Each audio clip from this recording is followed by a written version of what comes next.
Chapter 600. Kishiris. Yudhir rose from his seat and went outside. Unlike the dimly lit makeshift bedroom, the sun still shone through the large window of the conference room. This meant he hadn't been asleep for long. Kishir was also there, engrossed in something. It certainly wasn't the mountain of paperwork piled up. Yudhir moved a bit closer to discover that Kishir was focused on an old strategy board game. He wasn't playing alone. All the game pieces were set on the hexagonal board as if ready to play.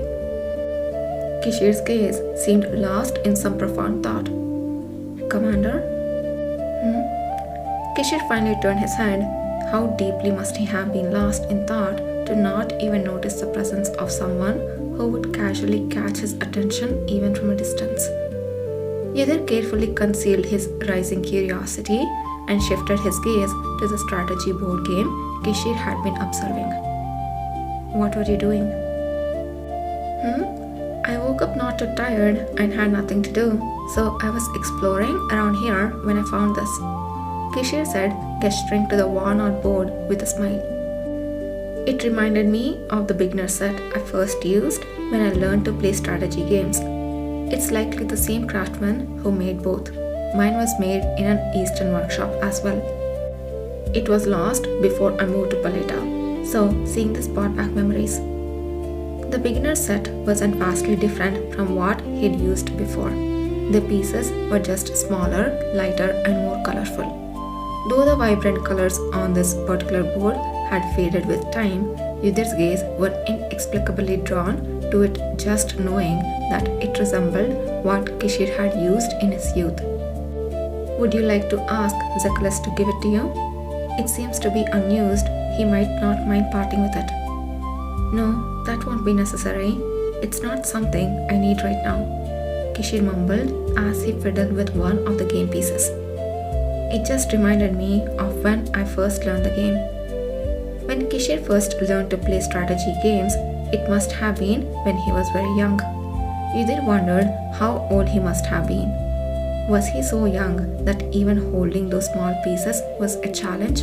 Or perhaps a portrait of young Kishir in the Imperial Palace fleetingly came to Yudhir's mind. Perhaps because he'd seen the real-life image, he could easily imagine the boy with angelic golden locks sitting in front of a strategy board game. I was quite frustrated when I had to learn such things, Yudhir thought. But Kishir was likely different, enjoying the challenge because it was his nature. As Yudhir vaguely imagined this, the chill he felt when he woke up dissipated, replaced by a warm feeling filling his heart. Yudhir's eyes softened, prompting Kishir to rise from his seat and cover the board game. Well, Juan will be here. Shall we go and observe the second test? He naturally picked up the coat that Yudhir had laid aside. Despite Yudhir's protest that it was unnecessary, Kishir skillfully helped him put it on. Then, as if asking for a token of gratitude, he planted a kiss near Yudhir's temple. He was the same playful Kishir as always. Nothing seemed different at all. What was the issue with him simply wanting to enjoy a strategy game reminiscent of the old days, especially when he was about to go through his first proper heat period, which was affecting his behavior in subtle ways? That should be the bigger concern here. Yudhir thought that far before leaving the meeting room with Kishir. But maybe he shouldn't have. As expected of Yudhir, as soon as you step in, the applicant's true abilities are revealed and their real intentions are exposed. How fortunate it was that it wasn't me. Wait, how did you even catch that guy who was trying to cheat by secretly hiring another awakener to take the test? You all saw it, right? Everyone was surprised except for the commander. Oh, we saw it. Had a hard time managing my expression, pretending like I knew what was going on, just like the commander. Don't you guys know? I heard Yudhir used to be a mercenary before he joined our group. That's why he can see through more deceptions. Really? No way. I heard he was a disciple taught the art of the sword by a master swordsman who hid his true identity. What are you talking about? Wasn't he the disciple of a mad mage living in some mountain valley? And isn't that mage related to the bearded mage currently at the cavalry headquarters? I'm sorry, but none of that is true. Yudhir looked at the cavalry members, animatedly discussing him, and wondered when they would finally stop gossiping. Is it true? Is Yudhir really like that? If I let this go on, Jimmy will probably believe everything they are saying. Enough, all of you. Wasn't there enough training this morning? As Yudhir approached them quietly and spoke, all the members shuddered. Faces turned to him with forced smiles. Huh? Yudhir, what do you mean? Not enough training this morning? It feels like everyone's stamina has improved since we came to the east, but our training hasn't caught up. Feels like we have too much leftover energy. What are you talking about? Can't you see we can barely move? Only Jimmy and you are up and walking. That's right. How can you say such nonsense? We are already pushing our limits just by not skipping training while working. Well, if you don't like it, then don't do it. The capital side has already increased their training level. Training may be torturous, but lagging behind others is even more unbearable. Years of indoctrination and training had conditioned the members to react incredibly fast to such competitiveness. What? The capital side already elevated their training level? Then it's a different story. Tell us too. We can't afford to be inferior to those in the capital next time we meet. He knew they would react like that. Such naivety. Yudhir handed Jimmy a new training schedule that their counterparts in the capital were probably grinding through as they spoke. Jimmy's eyes lit up as he quickly read through it. Wow, this is amazing. They have added twice the amount of strength and flexibility training to the basic regimen, and also specialized advanced training based on individual skills. I will practice swinging my sword with a rock attached to it without dropping it while repeating the training manual. This is exciting. The training requirements had gotten significantly more difficult, and while Jimmy was excited like a puppy, the faces of the rest of the members turned a shade of green. What is this? Is this really meant for humans to do? It's not like something out of an exaggerated night novel, is it? Yudhir, don't lie. How could those guys in the capital possibly do this? You told me you couldn't do it before, but now you can do everything. Well, yes, but darn it, even so. Enough whining. Don't forget the list I gave you yesterday and train as diligently as always. Wait, where are you going? It was then the members finally sensed the unusual atmosphere surrounding Yudhir and awkwardly looked around. Yudhir was already fully prepared to leave, dressed even in the robe he'd worn when he first arrived at Harton. That's right, I'm leaving. My work in the east is done. What? What about the commander? He said to understand that he has to leave quietly due to the situation. I came here just to deliver the training schedule. No way, this soon? Though they couldn't hide their surprise, the members soon nodded in agreement. Jimmy, unable to conceal his disappointment, stood and tightly hugged Yudhir. I wanted to spar with you a bit more. My parents are planning to move their business base to Harton, so they wanted to meet you if possible. We can meet next time. Alright, I'm going back to the capital anyway. But brother? While hugging Yudhir, Jimmy suddenly lifted his head as if sensing something. A confused boy, rubbing his head against Yudhir's chest, whispered softly into Yudhir's ear. I smell something from you. Are you not feeling well? ... It seemed the scent had intensified, not just in moments of heightened emotion, but in general. Yudhir immediately masked the scent and frowned. It's nothing. Don't worry about it. It's not nothing. I'm pretty sure it's something. Even though he was still young, Jimmy seemed to be an alpha who had remarkably keen scent detection. It was incredibly strange to have someone detect his scent, but Yudhir supposed it was something he would have to get used to. Confused by Jimmy's abrupt behavior, the other members watched as Yudhir calmly bid them farewell. Then I'm leaving. Report any problems and I will see you later. Yeah, take care. There might not be any great monsters or bandits to ambush you on your journey, but still be careful. As Yudhir moved away from them toward the back gate of Harton Castle, he saw Kishir, Nathan Zuckerman, Zeklas, and Dermela already mounted on their horses. "Did you say your goodbyes?" "Yes."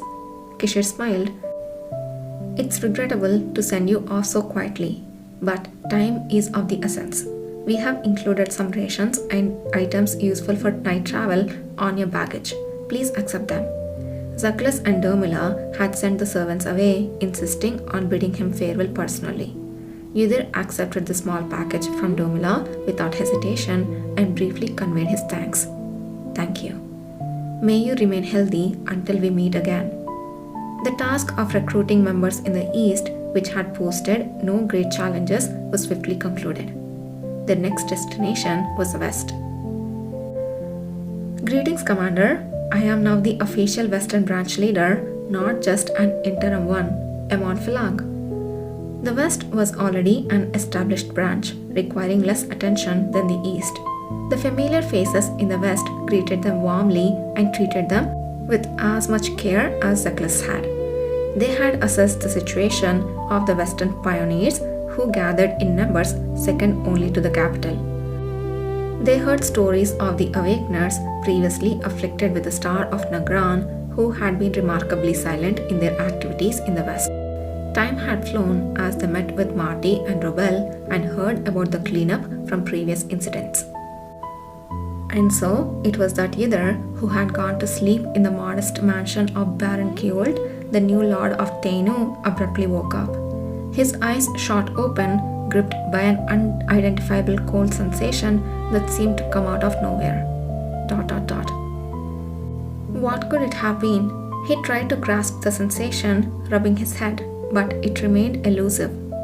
Hesitant, he stepped out of his room, only to find that Kishir's room light was on despite the late hour. "Commander?" He knocked on the door, and soon after a man appeared, clad in night clothes and sporting a smile.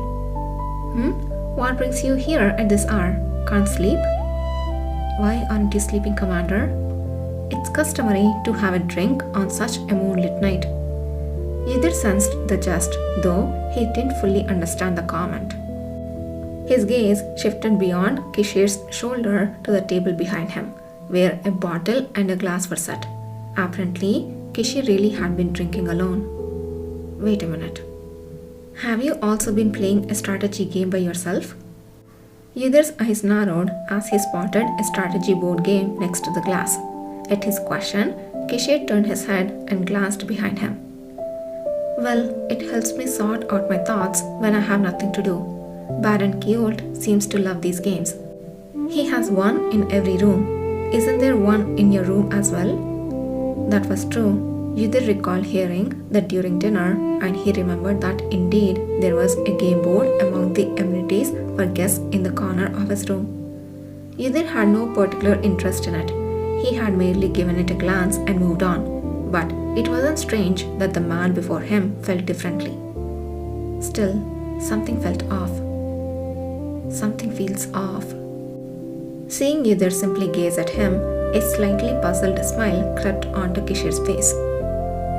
"Thought I might have been up to something else? You seem to be sleeping too little. Your concern always warms my heart in a way nothing else can. But look at me. Does it look like the face of someone who's sleep deprived?" He has a point. Thanks to his drinking, Kishir's complexion was even better than usual. He looked like a tempter who had the night at his fingertips. Unlike times when he'd lost sleep before, his skin didn't lack luster, nor did his shadows linger under his eyes. However, the unsettling feeling did not dissipate. Why was that? Perhaps as the time approaches, your senses are becoming more acute? It happens. I have experienced a few heat periods since my awakening, and they were not always pleasant. Kishir, who had been scrutinizing Yudhir's face, sighed softly, opened the door wider, and gracefully gestured for him to come in. "Come in. The hallway is too cold to stand barefoot. Would you like to join me for a drink?" Drinking would have no effect on Yudhir, but he thought that spending time together might clarify this strange mood. so he accepted the invitation. Yet, as soon as they entered, Kishore naturally began to put away the strategy board.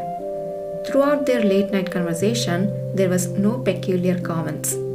Kishore kept either entertained with all kinds of amusing stories, even managing to coax a faint smile out of him.